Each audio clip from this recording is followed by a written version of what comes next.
Muy buenas tardes, bienvenidos al programa de este martes, Herramientas de la Creatividad.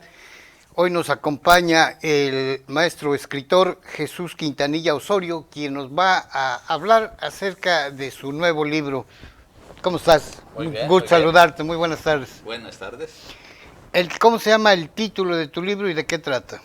Tenemos dos particularmente que están acabando de salir, como dicen, del Dos. horno. Uno habla sobre la migración. Sabemos que hay un fenómeno muy especial ahorita. 54 millones de personas se están El desplazando de un movimiento. país a otro, ya sea por guerras, ya sea por dificultades, ya sea por presiones económicas, y países que tienen un intolerante como nuestro Y, muy consabido Donald Trump. Ha recorridos muy marcado, largos, ¿no? A sí, través de gente que varios están, países. que cruzan, por ejemplo, desde Nicaragua hasta Estados Unidos, cruzando por una infinidad de peligros, de las mismas autoridades de los países, la corrupción, la mafia. Entonces, es explorar un poco el trabajo sobre esta migración, es uno de ellos. Y el otro trabajo más bien está orientado hacia el suicidio. Quintana Roo tenemos un problema muy severo. Somos el tercer lugar nacional en este momento en suicidas, sobre todo en las capas entre 15 y 29 años, que es la población económicamente activa, y en Quintana Roo particularmente, es la primera causa de muerte entre jovencitos. De hecho, yo estoy trabajando sobre un proyecto para presentarlo a algunas escuelas con la idea de armar conferencias. Tengo contacto con un grupo de psicólogos para atacar el problema, porque realmente estamos metidos en este momento en una crisis muy fuerte entre los jóvenes. El suicidio en Quintana Roo, ¿qué género es? ¿Es un Es ensayo? un ensayo, pero es una profunda investigación que hice, porque no solamente marco estadísticas, no solamente marco parámetros que ya están, que los puedes buscar en fuentes oficiales, sino me voy hacia lo más profundo que tiene este problema. El suicidio, acuérdense, los que nos están viendo, la diosa Ixchel, allá en la isla de Cozumel, había una adoratoria hacia esta entidad, pero también habían sacrificios rituales que en realidad eran suicidios. Entonces, no sé si existe un ingrediente de colectivo que está llevando a esta gente a practicar este tipo de cosas. El peor problema es que atentan contra su propia vida. Entonces, el suicidio se trata de buscar cuáles son los causales, la etiología de dónde está viniendo. Porque muchos me dicen, no, es que la situación económica es muy difícil, pero no todo el mundo termina suicidándose. En este libro, El suicidio en Quintana Roo, tú das pauta sobre las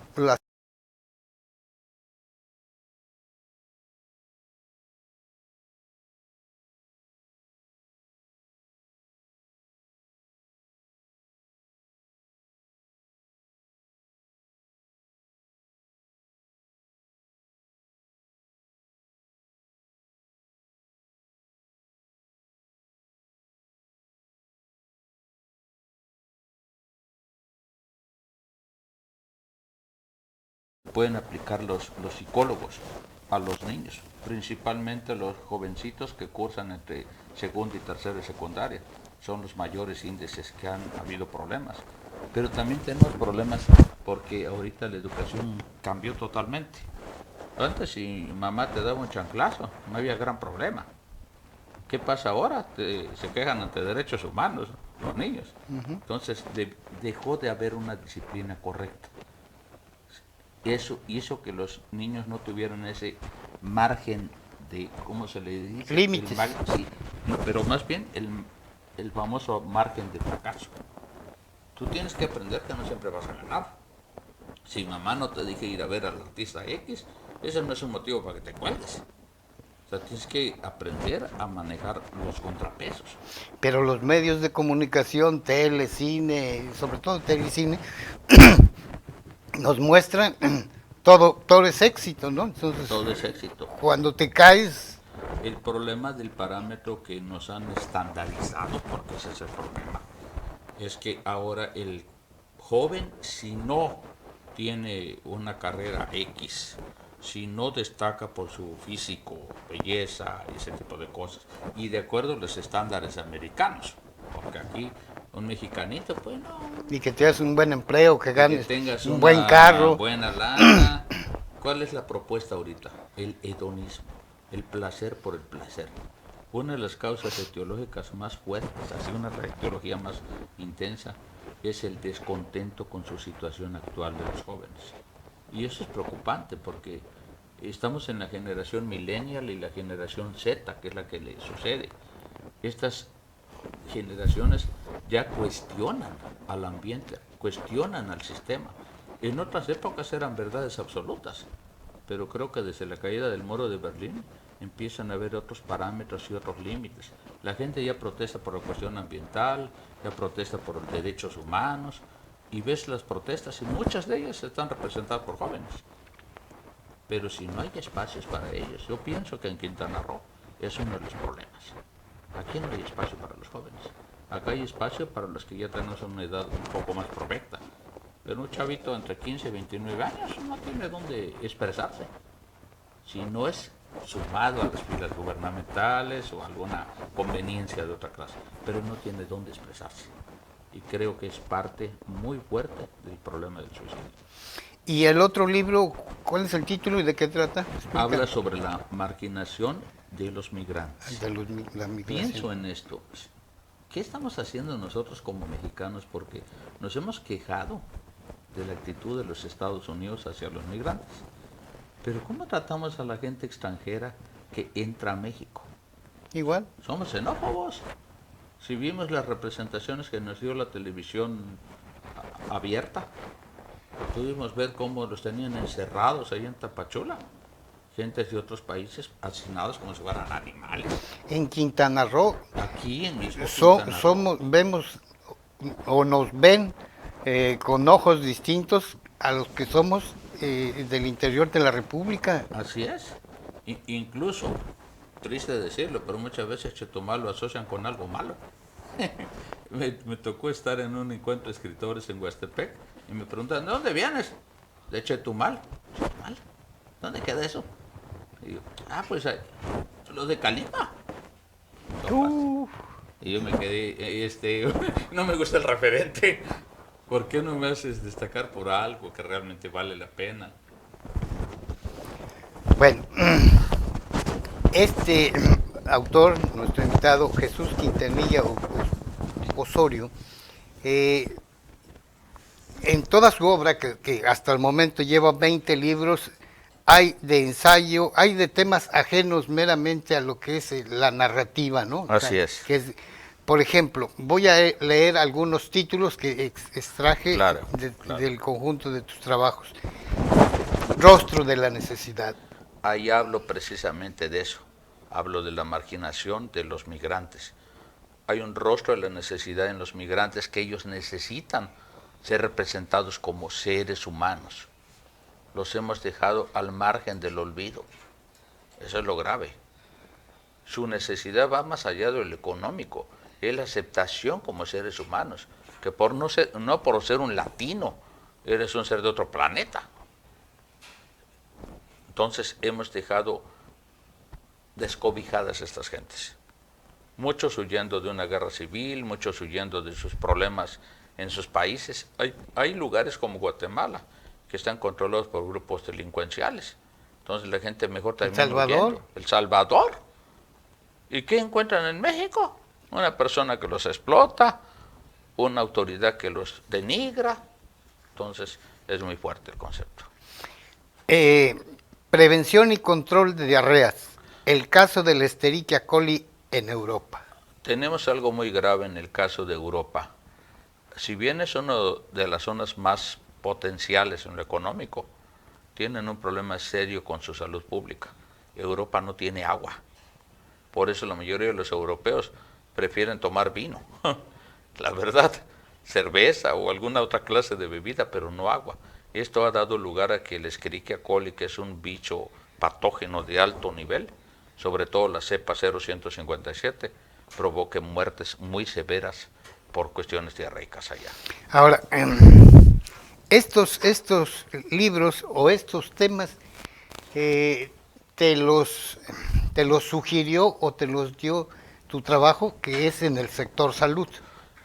En parte sí, pero en parte mi propia preocupación personal.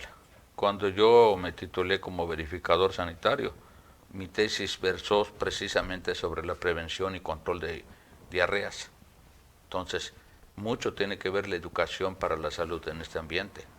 Si realmente el público está educado para la salud, sabe de los conceptos biológicos, infecciosos, este tipo de cosas, es más fácil que se prevenga. Hay una costumbre, por ejemplo, acá que es permea en Chetumal, lo he visto, muy común. Cortan un repollo y te lo sirven en un taco. En ningún momento lo desinfectan. Cuando no están desinfectando, quiere decir que en ese momento están provocando que Escherichia coli, por ejemplo, entre a tu organismo. Y Escherichia coli puede dar lugar a una enfermedad que se llama arteritis de Takayasu. Arteritis de Takayasu rompe las venas. A mi pobre madre casi le cuesta la vida este bicho, por una cosa de esas. Y según el dictamen médico fue porque la pobre comió un repollo y eso le afectó. Terrible. Entonces, estamos viviendo este tipo de insalubridad que permea en la población. Entonces, parte de la idea del ensayo es hacerle ver a la gente qué necesita hacer para cambiar. Porque si bien el modelo está en Europa, en América no cantamos mal las rancheras. Aquí también hay muchos problemas con el agua. Por eso tenemos que tomar agua purificada, porque ya el agua no cumple con los estándares establecidos. Bueno, yo porque te conozco, veo de dónde vienen los temas que tienen que ver con tu fuente laboral, pero quien no te conoce, que solo a través de la lectura de tus libros, nos muestras o vemos a un autor ocupado en asuntos, en problemas públicos, ¿no?, de la sociedad. Así es, porque tenemos que ser actores de nuestro mundo. Hay derechos humanos que se están rompiendo, hay fuentes de salud que no se están cumpliendo, hay labores donde los humanos nos hemos quedado ajenos. Escuchamos que un niño muere en una escuela porque no fue bien atendido y yo me pregunto, ¿por qué la escuela no tenía un paramédico? ¿Por qué la escuela no tenía algo para defender la vida de ese niño? Y déjense del paramédico, ¿por qué el maestro no hizo nada en ese momento? Y te pones a pensar, qué deshumanizados estamos. Entonces alguien tiene que poner un granito y ampliar la lupa para que la gente vea que algo está pasando. Llamar la atención de la sociedad, sacudirla, para que despierte de ese marasmo tan tremendo en que nos encontramos, una sociedad que perdió la sensibilidad hacia la humanidad. A ver, tú sabes mucho de psicología social. Te quiero preguntar, ¿en qué momento o desde cuándo empezamos a volvernos insensibles, a deshumanizarnos? Creo que parte del asunto fue cuando empezamos en la era digital. Era más fácil antes comunicarte a alguien, irlo a ver a su casa. Ahorita es muy fácil agarras un WhatsApp y lo envías y hasta muestras una emoción a través de un muñequito, un emoticon, pero ya no hay ese contacto. Lo que nos debía acercar nos alejó. Pero yo creo que se fue construyendo este puente de división cuando también empezamos a perder el interés en los demás. Y yo creo que a partir de la época, digamos, de los 90 para acá, cada vez nos hemos alejado más como seres humanos, nos hemos distanciado. Y tiene mucho que ver con nuestra falta de entender cómo son las cosas. Somos muy prejuiciosos. Anticipamos racistas, cosas. xenófobos, clasistas. Sí, clasistas. Y luego estratificamos a la sociedad según nuestras conveniencias, lo que nos parecía. Ah, no, este es un discapacitado. El simple término a mí me resulta ofensivo. Esta es una madre soltera. Es una madre. Antes era casi un delito, sí, casi era... Que haya un patán que no se haya hecho cargo del niño. No quiere decir que esa madre tenga menos merecimientos. ¿Te acuerdas de la novela de Nathaniel Hawthorne, La letra escarlata? Todavía en los 60, 70, una madre soltera era escarnio de la sociedad. El amante de Lady Chatterley, de Lawrence. Este hombre fue encarcelado por haber publicado esa novela. Ahorita te parece ridículo, pero en esa época era el fin del mundo. Entonces, la sociedad misma desde tiempos, no creas que solo ha sido en esta época, ahorita es más evidente. Tenemos el internet, tenemos la tecnología y se ve lo que está pasando. Pero en épocas del siglo XIX existían los mismos márgenes y las mismas divisiones, incluso más marcadas, porque el esclavismo es una representación de nuestra maldad humana. ¿Por qué hay escritores en general, no hablo de edad ni de sexo, Ajá. que parece que se abstraen de toda la problemática, ¿no? Porque es muy fácil vivir en tu mundo de fantasía. Meterte en una Si burbuja. me tratan de una burbuja, encerrarte y tirar la llave. Pero no es por ahí la cosa. Somos partes principales, actores de un mundo donde todos somos el escenario. Todos estamos actuando aquí. A mí me da risa cuando oigo que el señor Donald Trump, por ejemplo, este señor sacó a su país del acuerdo de Kioto. Permite que haya más carbono a la atmósfera. O sea, cree que vive en Venus. Si hace daño a este planeta, le va a hacer daño a él también. Y mucha gente vive así. Pues saca a tirar su basura afuera de su vida. Todo lo que no le llena, lo va a sacar afuera. Es el culto al yo. Vivimos en la época del culto al yo. Si este problema no es mío, hay que se amuele. Si alguien está muriendo de hambre, pues problema de él. Hemos perdido esa visión de lo que es ser humano. Eso es muy grave. Antes en el seno de la familia, desde niños nos decían, a ver, nos enseñaban que aun cuando fuéramos niños, si estábamos en un autobús, en un urbano, y había una Un mujer espacio. parada, te levantaban y dale el asiento, ¿no? O si ibas en la calle y iba una viejita que quería cruzar la calle, Debías de ayúdale. apoyarla. Hoy ya no nos enseñan eso en el hogar. Me pasa que a veces tomo las combis acá en Chetumal, de por sí unas sardinas gigantes, digo yo, una lata de sardinas gigante, de por sí muy incómoda. Y tras En eso, otro lado les llaman ataúdes rodantes. pues más o menos algo así es, porque pasó por unas que son insufribles. Pero déjate de eso, muchas veces, aunque es muy limitado el espacio, yo me paro si veo que está una jovencita, una señora, cualquiera que sea mujer para mí, merece tener el asiento en lugar de mí. Pero los demás, yo los volteo a ver, hombres, pajareando, viendo su celular, ni en cuenta. Digo yo, ¿será que no les enseñaron principios? Yo lo veo en el caso de la basura. Uno de los problemas más serios de Chetumal es que somos una de las ciudades más sucias del país. El bulevar es un asco. Los sábados por la mañana, olvídate. Sábados, domingos, Domingos, lunes. parece un gran antro el lugar. Ni siquiera tienen la molestia de levantar su basura. A mí mi padre me enseñó otra cultura. Somos de Chiapas, él nos llevaba a la playa, al bosque, pero había una regla. Al finalizar todo el evento, nos daba una bolsa a cada quien. Levántame todo lo que hay. Que cuando alguien pase aquí dentro de una hora, parece que no hubiera nada.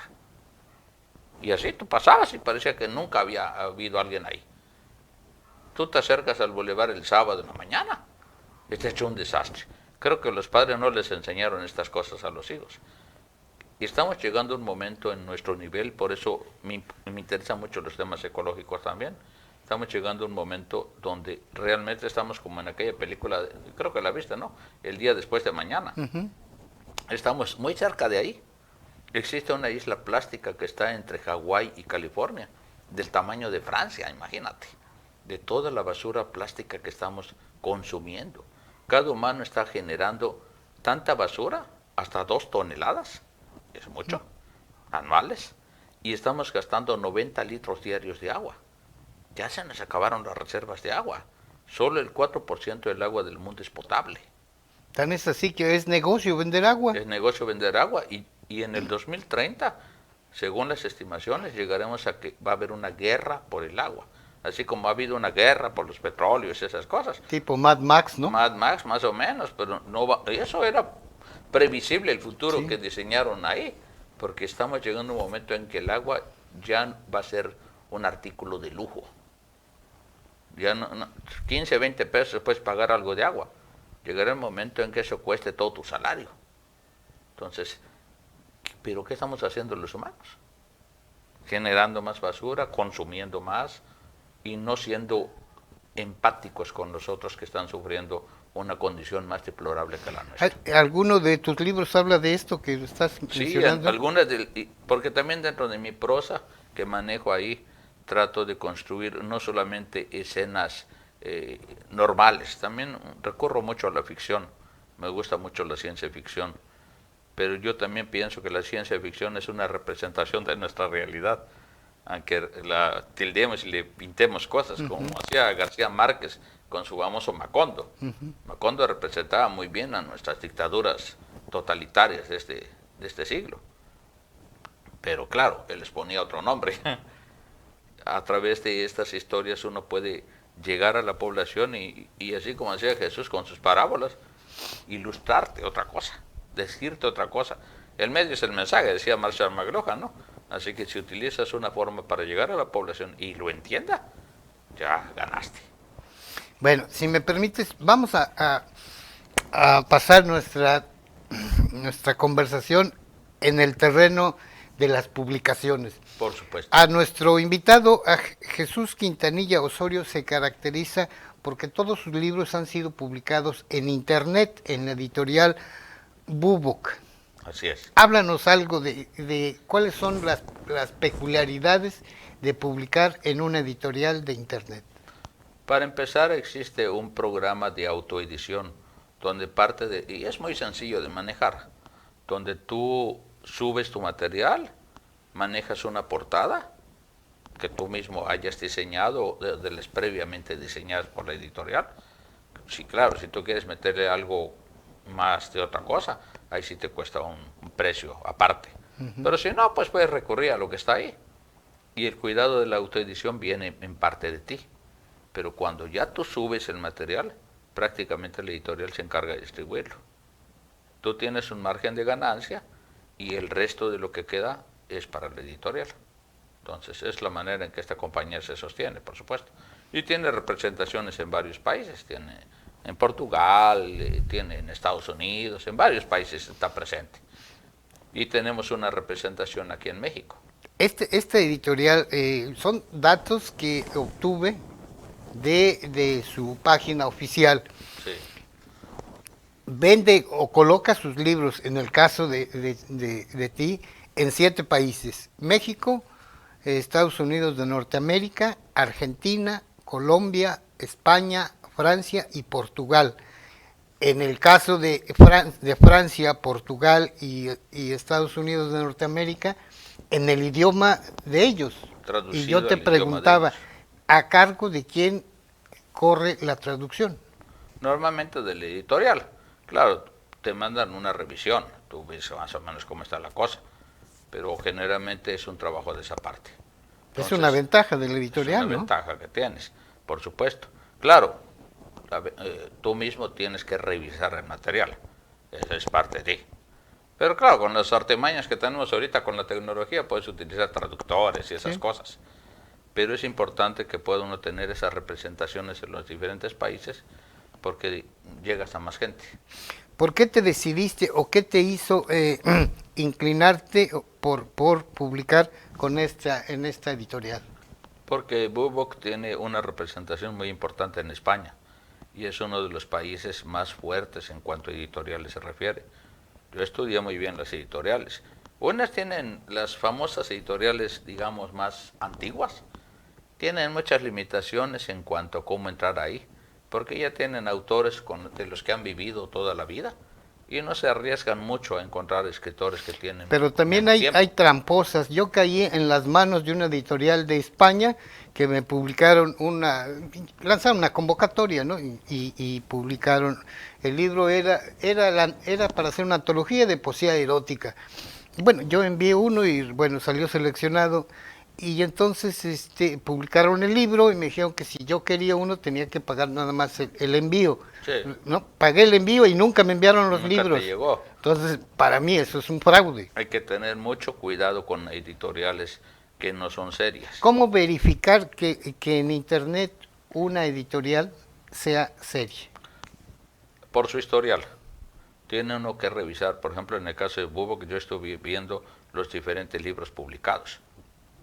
Estuve viendo. Yo no me fijé en eso. Eso debe uno de fijarse, porque hay gente muy tramposa, que lo único que quieren es que uno les dé dinero y se quedan con tu ganancia, ¿no? Hay que tener mucho cuidado. Pero sí, yo me puse a revisar su historial, no que sean de un año nada más, que tienen bastante tiempo trabajando, por ejemplo, Bubok participa de la feria de Frankfurt, donde ahí se representan libros, ahí tienen su stand, e invitan a los autores que quieran. Ahí sí, pues hay un costo adicional. Si tú quieres mandar 10 ejemplares, que es lo que se pide, tienes que pagar una parte en euros. Con mi monedita mexicana es un poco complicado. Pero en una de estas podré pagar una cosa para que mi libro esté presentado en el stand de Frankfurt. Pero es algo que ves cuando ya están conectados con, por ejemplo, presentar en Frankfurt sus trabajos. Es una editorial seria. Te apuesto que si tú checaras estos que te dijeron, nunca van a tener algo en Frankfurt. Nunca más lo volví a ver. No, porque son muy tramposos. Creo que nada más, ahora sí que encontraron las víctimas y desapareció. Sí, una vez que la cae editorial, la víctima, ¿sí? ya estuvo, ¿no? Sí. Pero imagínate, si fuiste tú y no sé cuántos más, han de haber sacado un buen dinero. Ahora, en términos de dinero, ¿cómo te ha ido con estos libros, con este editorial? El problema en los otros países es mejor. El problema ha sido en México, porque en México realmente hay muy poco lector. Ha crecido y de manera importante, lo platicábamos extra cámaras, la versión digital entre la gente. Ya están leyendo más, pero sigue siendo la capa de 40, 50, 60 años. La capa joven, entre 15 y 30, casi no están leyendo. Eso es lo grave. Entonces, yo no sé si existe una forma de manipularlos de una manera más fácil. Qué bueno que haya jóvenes que, incluso con temas tal vez no muy atractivos para uno, como aquella novela de una mujer que se enamora de un vampiro y todo eso, esa tuvo mucho éxito. Y hubo jóvenes, fue uno de los libros más vendidos en el mundo. Pero después de eso. Tú como escritor, ¿de qué manera fomentarías la lectura entre la juventud? Haciéndola pensar en esto. Muchas veces nos han enseñado ya a tener digeridas las cosas. Yo tengo parientes jóvenes que dicen, no, es que si me pongo a leer este libro, yo no me imagino lo que está diciendo aquel autor, haciéndolos soñar.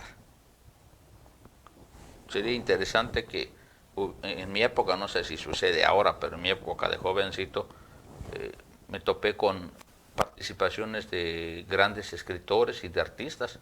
Estuve en una presentada ya en el Cebeta 11, donde hubo una lectura por parte de varios actores, muy buenos en su época. Y eso interesó a la gente. Eran como cuenteros que estaban llevando a cabo las historias que se narraban. Y más de uno de esos jovencitos nos atrevimos a querer hablar con ellos y al rato era una experiencia fantástica. Y te dio las ganas de comprar un libro, porque estabas escuchando y te lo contaban cómo era la historia. Creo que sería un buen recurso del gobierno, utilizar cuenteros profesionales para hablar con la gente, incentivarla a la lectura. Porque ahorita también pasa, dejan una tarea en la escuela, recurren al internet, copian, pegan, ni siquiera es trabajo de ellos. Y estamos viendo profesionistas que tienen una cultura muy por debajo de la cultura que deberían de tener, porque nunca se interesaron en leer. Pero si tú les muestras este mundo que hay, es un mundo muy grande, donde todos los que tenemos algún artículo, algún libro publicado, puede llegar a la gente que nunca ha visto esto. Pones un cuentero profesional, es otra cosa, se va a interesar. Bien, háblanos acerca de los precios. No son muy caros. Comparados con los libros físicos, son muy sí, baratos. Por ejemplo, uno de mis trabajos cuesta 22 pesos mexicanos, si lo adquieres aquí en versión digital. ¿Cómo se compra? Sí, explícanos ese proceso. Vía en línea, tienes que hacerlo vía en línea. Generalmente ahí sí tienes que pagar a través de una tarjeta o yo tengo una cuenta de PayPal, que es un banco electrónico, y ahí es donde me pagan estas editoriales, pero también donde yo puedo comprar. Voy a poner un ejemplo, tú entras y quieres comprar X libro de acá de su servidor, pueden poner mi nombre en el Google, Jesús Quintanilla Osorio, aparece la lista de libros publicados, tú entras ahí, seleccionas el libro que vas a adquirir y te va llevando en un proceso muy sencillo, donde lo único que tienes que es incluir tu tarjeta, que luego no se quede registrado, es solo para la compra, por protección de privacidad y esas cosas, y luego puedes descargar directamente del sitio. y ya te llega ya sea a tu celular, en el formato que tú tengas, o a tu computadora. En algunas páginas, cuando compras algo, lo seleccionas y dices, quiero este producto, ellos te dan un número de cuenta, vas a una tienda de Conveniencia, conveniencia, que a mí no me conviene para nada, no sé no, a por qué mí les no me llaman a gustan eso. mucho. Pero vas y pagas y ya con el ticket de manera automática les llegan y te envían, no es aquí así. Generalmente, como lo manejan sobre todo compañías como Bubok, utilizan cuestiones de la tarjeta, ya sea de crédito o de débito. En algunos sí, pero por ejemplo la tienda Eleven no hay acá. Entonces es ese tipo de cosas. Yo sugiero mejor que utilicen tarjetas de débito o de crédito. Oye, a mí me sorprende de manera grata, pues te veo todavía muy joven y ya 20 libros. ¿Alguna vez cuando empezaste, cuando terminaste tu primer libro, te imaginaste llegar a publicar 20? A mí hay algo muy especial. Mi padre, cuando yo tenía 8 años, me regaló un libro que hasta ahora lo recuerdo y lo tengo por ahí en la casa, que se llamaba Cómo escribir un libro, del escritor cubano Rafael Pérez Lobo. Y ahí yo me puse a soñar, porque mi primer libro en sí, bueno, fue un cuento que se intitulaba El zumbido invasor. Y yo preveía un futuro, tal vez no muy lejano, en el que ya no hubiera agua. Y lo único que había en las cañerías era un zumbido. Yo tenía 7 años cuando escribí ese libro. Y recuerdo hasta la fecha. Tenía el 4 de marzo de 1973. Ese fue mi primero. Y yo soñaba con algún día ver representados mis escritos en algún lugar. Claro, en esa época pues no había nada digital. Yo me los imaginaba impresos y publicados en una librería física. Pero conforme fue pasando el tiempo, luego me fui imaginando eso, pero decía yo, ¿será que podamos llegar a todo el mundo? En el año del 85 yo publiqué una meditación de corte religioso en una revista americana que se llama El Aposento Alto, Tao Perrom, publicada en 44 idiomas. Y me acuerdo que cuando llega un sobre a mi casa, mi papá me dice, mira, te llegó este sobre, y estaba en inglés. Lo abrí y cayó un cheque de $10. Ese fue mi primer pago. Entonces dije yo, algún día yo voy a ver mis trabajos en muchas cosas, porque esto está representado en 44 idiomas. Entonces mucha gente leyó ese trabajo en diferentes versiones. Y eso es algo bonito, pero nunca pensé que llegaría a esto, la verdad. Bueno, otro de tus libros, por el tema parece que es el que está entre comillas de moda. Equidad de género en México, aproximaciones a una utopía. Ese es un libro que tiene toda su historia, pero voy a resumir al mínimo. Resulta que entré a un concurso de ensayo que se hizo aquí, del Itaiucro. No gané, pero yo este libro lo hice más, le metí más material, lo hice más ágil, porque tenemos un problema en México. La equidad de género es una utopía totalmente ahorita. Pueden ganar igual que tú las mujeres, pueden tener los mismos derechos supuestamente, pero en la práctica sigue la marginación. Somos un estado, por ejemplo Quintana Roo, somos el estado que más problemas de violencia intrafamiliar tienen. El día 10 de octubre lamentablemente falleció mi suegra y el día 11 yo no estuve en la casa, pero me entero al otro día por parte de la vecina que un tipo había malmatado a su mujer ahí fuera de mi casa. Y qué bueno que no estuve yo, porque quién sabe qué hubiera pasado.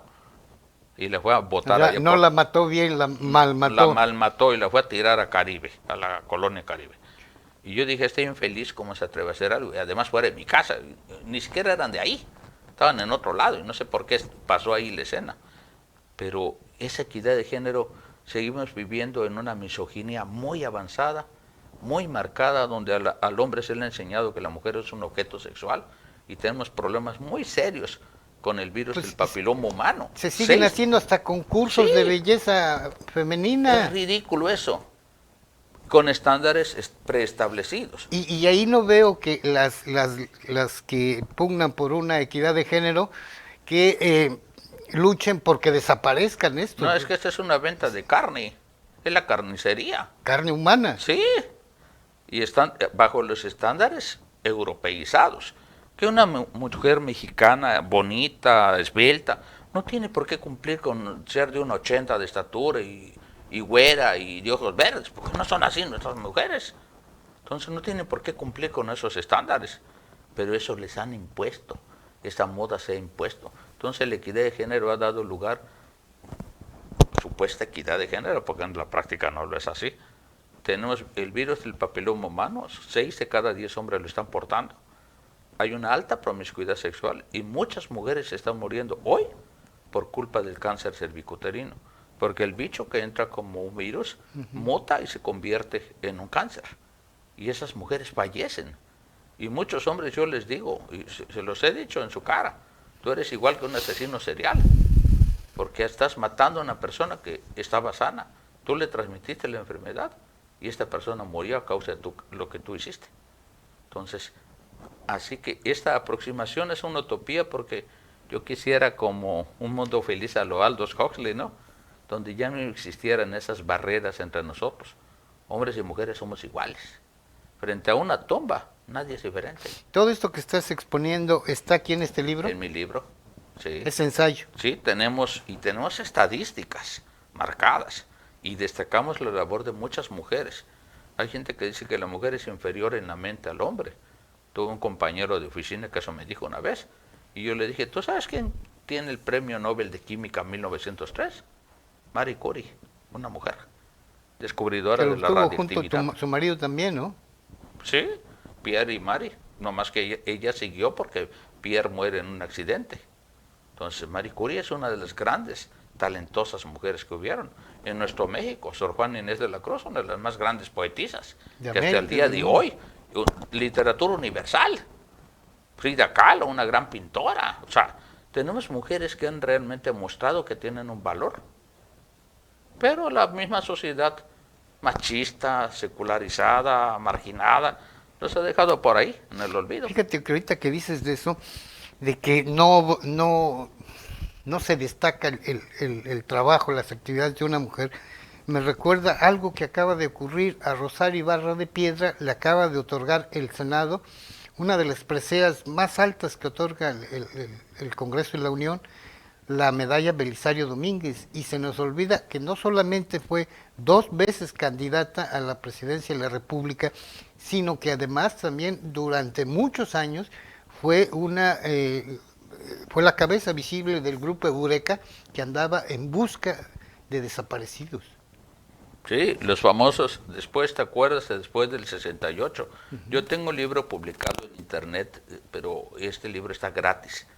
Si lo pueden buscar, se llama Porros, Fuerzas Básicas de la Delincuencia. ¿En dónde lo pueden, para la gente que Google, lo está escuchando? ¿Cómo? Entras al navegador. Al navegador y pones Porros, Fuerzas Básicas de la Delincuencia. Ese libro lo puedes bajar gratis. Yo hablo ahí del 68 y todo lo que representó el 68. Y hubo una lucha de clases muy fuerte, pero detrás de eso fue un despertar en el mundo. También en París, en el 68, hubo una protesta fuerte. En Praga, con Dubček y la invasión rusa. En Argentina. Entonces, yo hago un análisis de quién estaba detrás de este movimiento. Porque nos dijeron que eran agentes extranjeros, que eran esto, que eran el otro. No, habían fuerzas más oscuras de las que nos podemos imaginar. Este librito que publiqué hace algunos años revisa esos parámetros. Ahora, este libro, solo el puro libro, solo el puro título, Equidad de Género en México, aproximaciones a una utopía. Este concepto, utopía, me remite a lo que escuchamos en los discursos públicos, esta paridad de género, pero en los hechos no hay tal. No, vivimos en una sociedad machista, dividida, en el mismo Chetumal, estratificada de acuerdo a las conveniencias del sistema, no precisamente para favorecer lo bueno o la equidad, sino a quién le haces barba o a quién eres lambiscón. Y no es por ahí. Hombres y mujeres tenemos el mismo valor. Eso no se nos olvide. En la contratación, cuando algunas empresas contratan gente, te ponen así de manera tosca o descarada, cínica, Que tenga buena presentación, nomás les hace falta poner las medidas, ¿no? Sí, 90, 60, 90, O sea, no ¿no? piden que sea inteligente, que tenga No, no. valores, que tenga principios. Que tenga buen cuerpo y esté bonita. A ese Desde cinismo. ahí están marcando ya una línea. Y nadie dice nada, fíjate, ni los derechos humanos. Ni los derechos humanos que tanto saltan por Sí. cosas. Ahí no saltan por nada. Eso es un insulto. Pues creo que nuestros modelos de belleza obedecen mucho a las modas que nos imponen. ¿Por qué va a ser más bella una mujer güera de ojos azules que una ¿no? morenita que tengamos aquí en casa con sus formas? ¿Por qué? Porque es el modelo que les interesa vender. Nuestros certámenes de belleza, ¿no? Entonces, no va por ahí. La belleza va más allá de lo exterior. Puedes conocer a una muchacha que aparentemente esté muy bonita, pero por dentro sea una rata. Y eso, pues no. Tenemos que darles el valor sin que tengan que vender la carne, como yo digo yo. Vivimos en una gigantesca carnicería donde están comprando el producto. Regresemos a tus libros. De estos 20 libros, algunos son de temas específicos, de problemas que atañen a una sociedad, ¿no? ¿Alguno de ellos que sea una novela que tú nos recomiendes para acercarnos a tu trabajo de escritor? Yo hablo una novela. Sí, dentro de varias de los que tengo, trabajos que tengo ahí marcados, a mí me gustan mucho los cuentos que estoy representando. Las novelas son creación muy especial, pero en el cuento siento que me aproximo más a la gente, porque la novela obedece a una capa de gente que le gusta la novela, pero el cuento es más digerible, más sencillo. Yo tengo ahí trabajos, por ejemplo, de ciencia ficción, que muchas de estas historias han venido de manera extraña, por circunstancias que me han pasado, situaciones muy sencillas. Por ejemplo, si tú tienes, imagínate que tú encontraras una colilla de cigarro y tú la agarras. Hay un trabajo que también tengo, que está publicado en otra editorial, se llama Evidencia Circunstancial, que sí la puedes descargar gratis. Es una novela donde una persona de repente agarra una colilla y pues bueno, la tira, pero no sabe que después matan a su novia y en sus huellas aparecen ahí. Y la evidencia circunstancial que aparentemente él mató a su novia y nada que ver, era otra persona. Pero ¿cómo nos podemos ver envueltos en una situación por algo tan sencillo como tocar algo que no debías? Y eso no me ocurrió cuando estaba en un partido de fútbol. Mi esposa, en la iglesia que vamos a organizar unos partidos de fútbol entre mujeres. Y curiosamente me pasó algo así. Yo estaba en las escalinatas ahí en el domo ese que está allá, ¿cómo le llaman esta cosa? Habitat 2, creo. Y donde yo me iba a sentar había una colilla. Agarré la colilla y la tiré. Y eso me puse, ahí vino la historia. Ahora les digo, ¿qué pasaría si hubiera un asesinato y esa colilla aparece mi huella? Porque está mi huella. ¿Sí? Yo soy el malo, y no necesariamente así. Y como esta historia, hay historias que están representadas en esta editorial, muchos de ellos son cuentos, donde trato de que el lector pueda interesarse, pueda ver cosas así más allá de su imaginación, porque este es el mundo que estamos creando. Acuérdate que Borges decía que existen diferentes mundos. Su frase más famosa, hay muchos universos, en uno de ellos soy mi enemigo. Órale, decía yo, los famosos multiversos. Entonces, varias de las ideas que se manejan en estos cuentos son historias fantásticas que te van a dejar un buen sabor de boca. Eso sí te lo aseguro. Hay uno de ellos que me gusta particularmente, llama mucho mi atención. Yo conocí a una señora, y esto es un relato real, doña Antonia Zapata, es una persona que ya falleció, pero yo escribí el relato de la última vez que la vi. Una persona que no tenía una pierna, vivió en extrema pobreza. Yo lo iba a visitar para hablar sobre cuestiones bíblicas y todo, pero siempre me recibía con un vaso de leche y unas galletas. Una persona extremadamente pobre, pero tenía una aura de alegría que me dejó marcado para siempre. Entonces, ahí lo dejé señalado en esta historia. Y es una de las título historias tiene que están, incluso, ¿no? Sí. Doña Antonia Zapata es alguien de acá, de Chetumal. Vivía sobre la Milán. Ya murió hace varios años, pero guardo un excelente recuerdo de ella. Es uno de los libros que están ahí. Y como es historia, y otras, algunas son reales, algunas son fantásticas, pero siempre buscando mover al lector. Es la idea. Pues Jesús Quintanilla Osorio, te agradezco muchísimo. Algo que quieras Pues yo añadir. invito a la gente, en mi caso, me encantaría que pongan mi nombre ahí, Jesús Quintanilla Osorio, en el navegador, y puedan ver todos los trabajos que hemos publicado, algunos gratuitos, algunos en venta, pero la idea sobre todo es que construyamos una sociedad que no tenga prejuicios, que no tenga distancias. Finalmente lo que buscamos es construir un puente entre los seres humanos, para que nos olvidemos de guerras. Se me hace ridículo, ahora que el 23 de noviembre es el Día Internacional de la Palabra, se me hace ridículo que no podamos recurrir al argumento, al diálogo, para dirimir nuestras diferencias. Si tenemos que liarnos a golpes o sacar una pistola y dispararle a alguien, nos reducimos a peor que un animal. Y no somos animales. Entonces, construyamos con diálogo una sociedad que realmente se precie de ser justa. Ese es mi llamado y esa es mi invitación. Y aproximémonos a la lectura. Vale la pena meterse en los libros. Eso sería todo. Un favor, dánoslos, y esto se lo pido de favor para que usted lea de manera gratuita y se acerque a la obra de Jesús Quintanilla Osorio.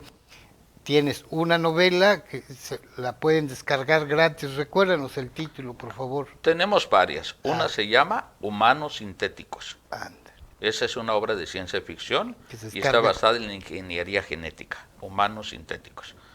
El libro que hablo sobre el 68 es Los porros, fuerzas básicas de la delincuencia. Y otro libro que incluso lo descubrí que lo tiene en una universidad de Perú. Lo están usando como libro de texto. Me dio gusto saberlo. Se llama La educación como modelo liberador. Y lo pusieron al nivel del trabajo de Freire, por ejemplo. Qué bueno. Es un honor estar compartiendo con este señor. Entonces, estos son libros que puedes descargar de forma gratuita. Entonces, Bien, pues muchísimas gracias, claro Jesús que sí. Quintanilla Osorio.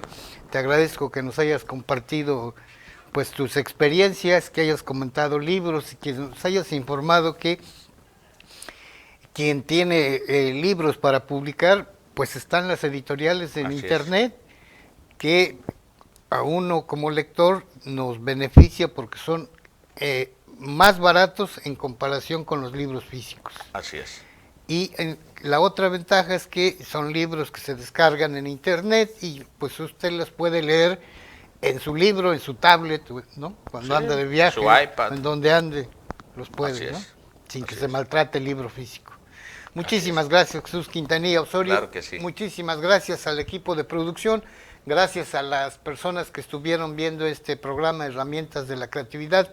Los esperamos el próximo martes en punto de las 12 de la tarde. Hasta la próxima.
Esta es una producción de Covadonga Medios para Pulso Sur.